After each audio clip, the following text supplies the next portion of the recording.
Hello, makers of all kinds. Am I straight? Sitting straight? I don't know.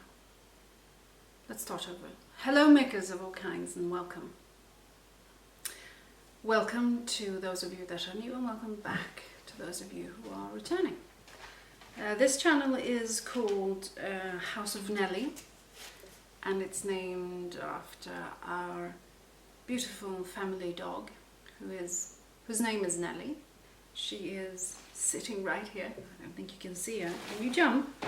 Can you jump? Jump! Hop! Come now! Hop, hop! No, she doesn't want to. We'll see if she wants to later.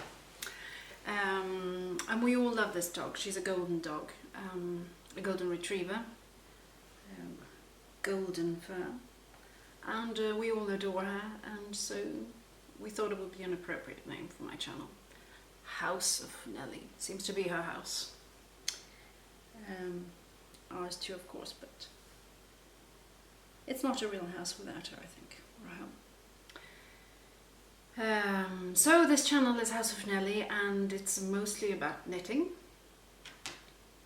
So far only about knitting, I think, and a little bit of thoughts of life. And my name is Lotta, and you can find me on Instagram also as Stick Mamma Lotta.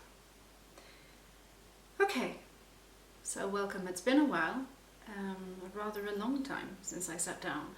So I thought today I would start the camera and record something just to say hello to you and show you what I've been up to. It's been a wonderful summer.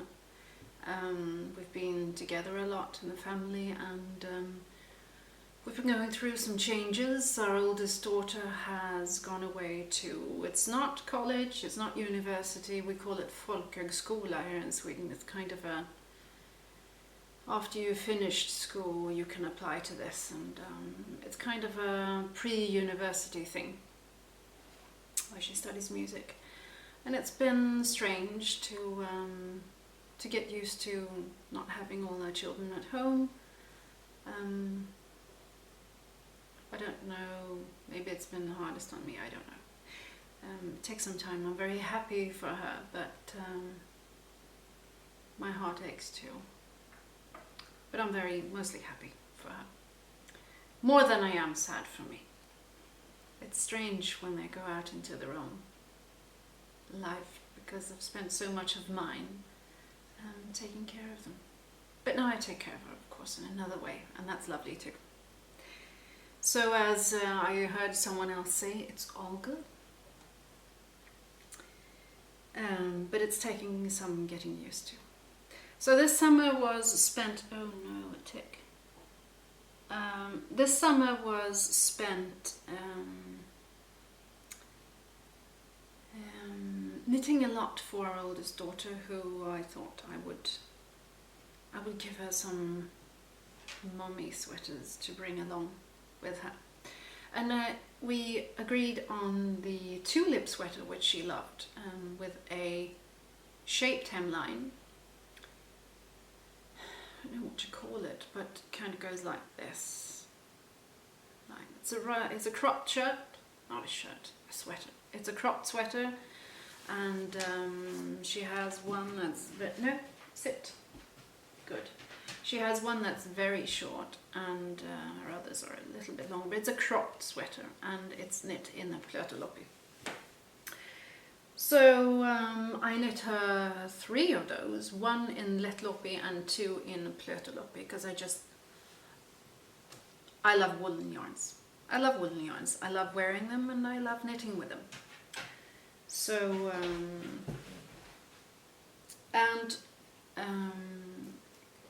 plötoloppi is an unspun yarn, for those of you who haven't tried it. It breaks, well, it can break easily, but you can also put it together very, very quickly just by rubbing the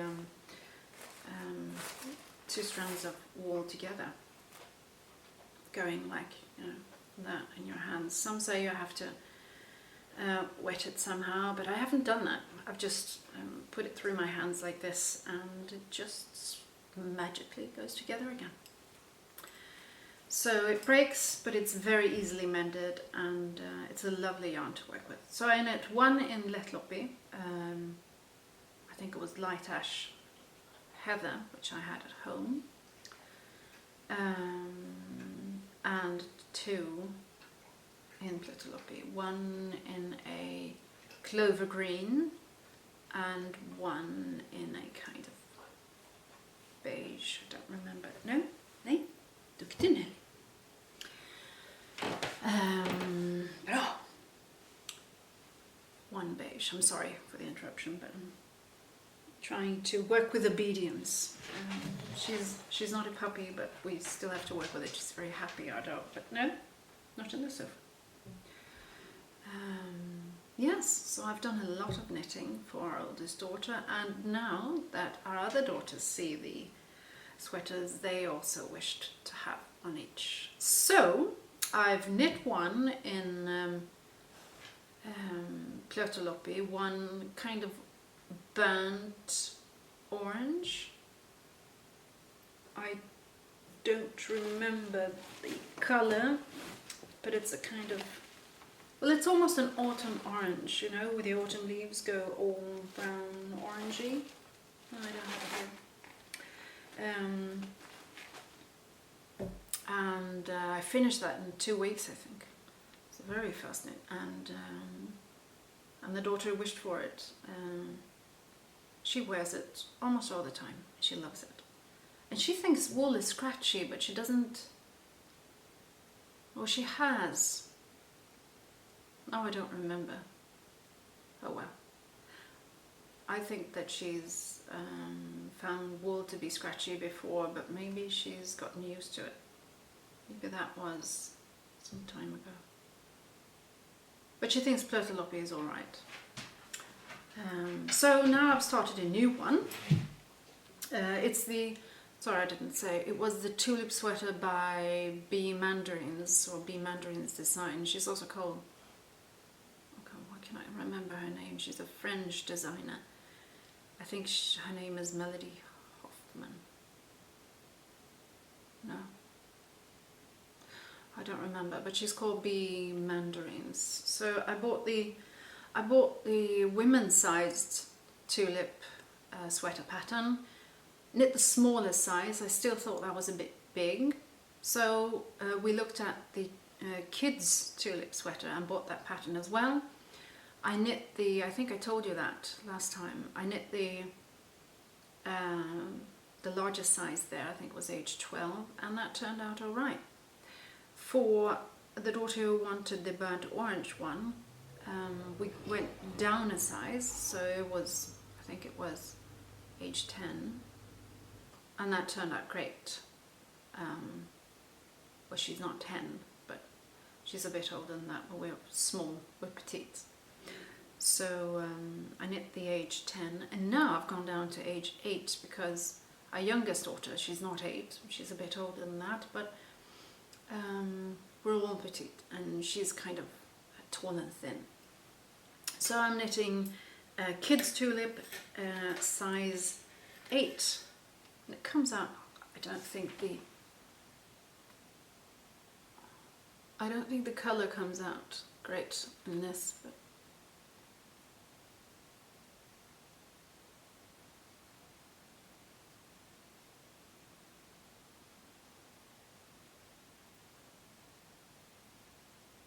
it is also Lättloppy, as I said, and it's a dark purple one.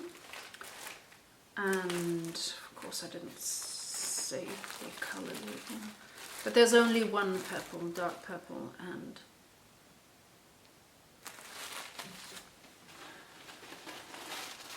oh yeah, colour is 1428, a dark purple. I bought 3 skeins, or this is called cakes, right?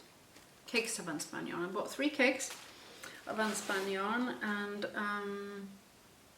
it's lasted, and I think I will get maybe some waist yarn to knit a hat in. I don't know. But I cast on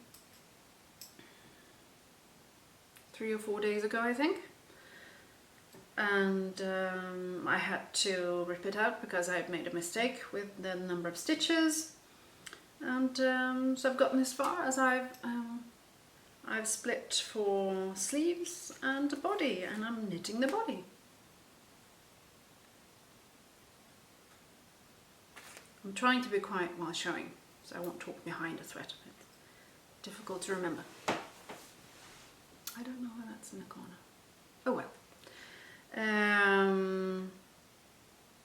So I'm knitting on that. It's a raglan model, and I'd never knit a raglan before, and I thought it was difficult, but I'm not finding it difficult at all. There are some difficult things in this pattern. I've come across some methods I haven't met before. I've made an increase with make one left and make one right. I've done that a number of times on sleeves mostly. And this is a top-down pattern, obviously. And you knit on the wrong side when making short rows, and you make stitches on the wrong side, and I've never met that before. That was a bit tricky before I learnt the purl one left and the purl one right. It took me some time to get that right. Of course, YouTube is fantastic to find ways of learning things. I've learnt most of my knitting there. It's so great, you can watch it however many times you need without anyone thinking that you're a bit slow. And I do have to watch it a lot of times to understand. But when I started figuring out the purl one left first and then purl one right, I don't know what I did. I think I thought about what I did when I used the make one left and the make one right, so I kind of transfer that into purl one right and left. It's not coming out very clearly what I did, but I somehow figured it out, and now it looks neat. I don't know how, but it looks very neat. And first when I did the purl one right and purl one left, I could see where I'd done that. It was, you know, not a hole, but you could really see where that increase was, and now I can't tell where I made it. So I'm getting the hang of that, and if you know, and I didn't find this specific way of doing as I did, any tutorials showing that. Maybe I'll put one out, take help from my husband to film, or maybe you can recommend me someone who shows it in a slow and very detailed way of how to do it. Well, now I don't need to watch it, but I keep forgetting from time to time. I'm going to knit some more of these. I have cakes with Plötuloppy dark green, and I'm also knitting one tulip sweater in the yarn that was recommended in the pattern, the Hönor och Eir unspan yarn, and that's going to be exciting to knit with that. So I'm looking at the camera now because it's counting down. Maybe, oh well, we'll see what happens. Maybe it will stop. We'll see.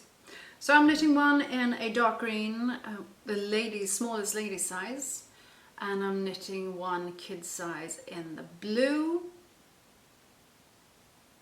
and I think I'm knitting another one for our oldest daughter in the same color as this. Oh, it's called Dark Woods, I think, or Into the Woods. Maybe that's in the pattern. It's called Into the Woods. This is color 2020. A dark brown. And there's a lot of shades in it. There's grey, and there's a bit of black, and there's a bit of light brown, and oh, this is a lovely colour. And this is what I've knit for myself. A cardigan by Drea Renee Knits, Andrea Murray. This is the Ginny cardigan.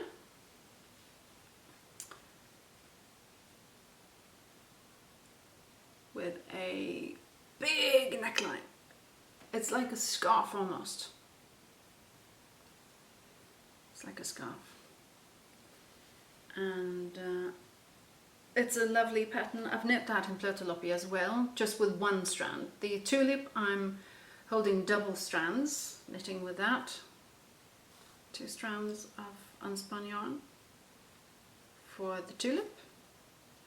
And for the Ginny cardigan is just one. The pattern does not call for Plötuloppy, but I wanted to try it anyway.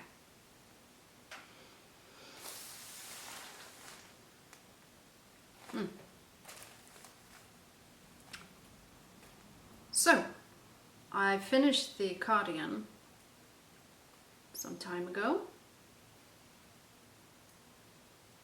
and now I'm knitting the belt. I haven't come that far. I've got a long way to go, but I'm really, really looking forward to using this cardigan. I think I'm going to wear it a lot. Looks good with jeans and just the sweater. Okay, so now I think the battery is stopping in a